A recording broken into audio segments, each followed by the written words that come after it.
Shalom sahabat Sapa Damai Sejahtera.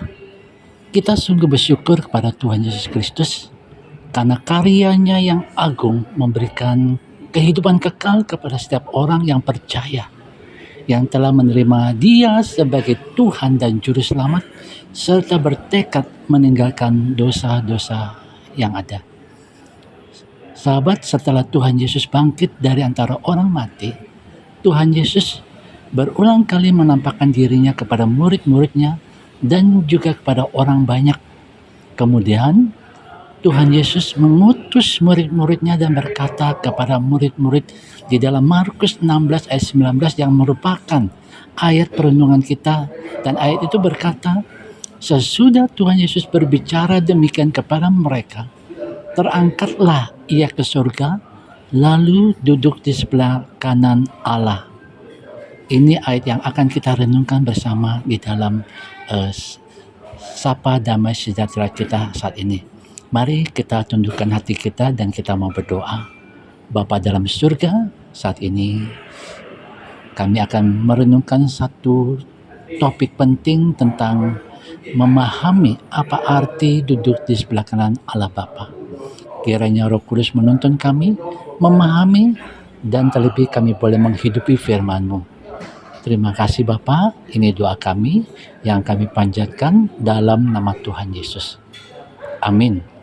Sahabat Sapaan Damai Sejahtera, mari kita hening beberapa saat dan merenungkan satu frasa agung ini. Ia duduk di sebelah kanan Bapa. Ini bukan sekedar posisi, tetapi sebuah deklarasi atau pernyataan kekal tentang kuasa, kemenangan, dan kasih yang tak berkesudahan. Tuhan Yesus yang disalibkan karena dosa-dosa manusia, ia dihina dan diabaikan oleh manusia. Ia telah bangkit dan dengan kemuliaan dan kini duduk di sebelah kanan takhta Allah. Tempat kehormatan tertinggi, tempat otoritas sempurna, tempat syafaat yang kekal bagi kita.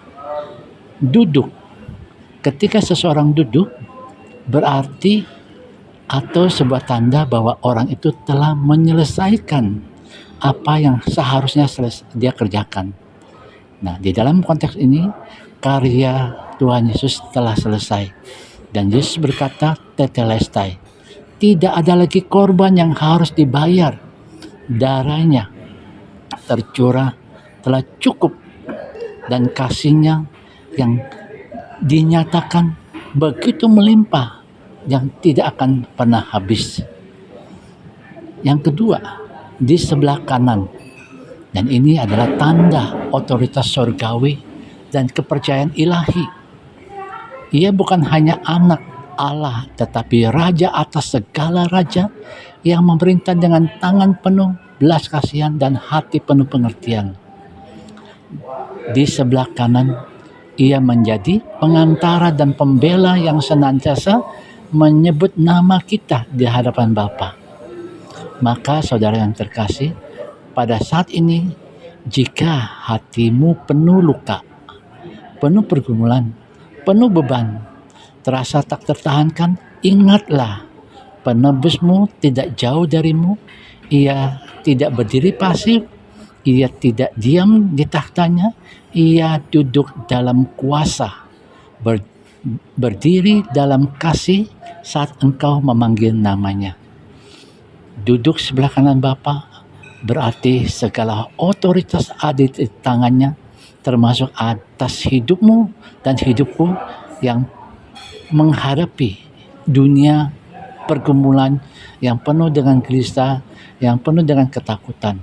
Ia tidak meninggalkanmu. Justru dari tempat tertinggi itu, ia mengalirkan anugerah, ia mencurahkan anugerah, dan ia penuh kasih. Ya, tak habis-habisnya untuk saudara dan saya, dan untuk dunia yang menantikan pengharapan. Mari kita bersyukur karena Tuhan kita tidak kalah oleh maut, tidak tertidur oleh waktu. Ia hidup, ia menang, ia duduk. Dari tempat itu ia memegang kehidupanmu, kehidupan saya, dengan tangan kasih yang kuat. Sahabat sapaan damai sejahtera, mari kita satukan hati kita dan kita berdoa. Tuhan Yesus, Engkau duduk sebelah kanan Bapa, bukan hanya untuk dimuliakan, tetapi juga untuk menopang kami yang rapuh, untuk membela kami yang berdosa, dan mengasihi kami yang seringkali lupa arah hidup ini. Ajarlah kami bersyukur, karena hidup kami ada di tangan Raja yang tak terkalahkan. Ajarlah kami percaya bahwa Engkau tetap memerintah, bahkan ketika dunia terasa runtuh. Di dalam nama-Mu kami berdoa dan berharap. Haleluya. Amin.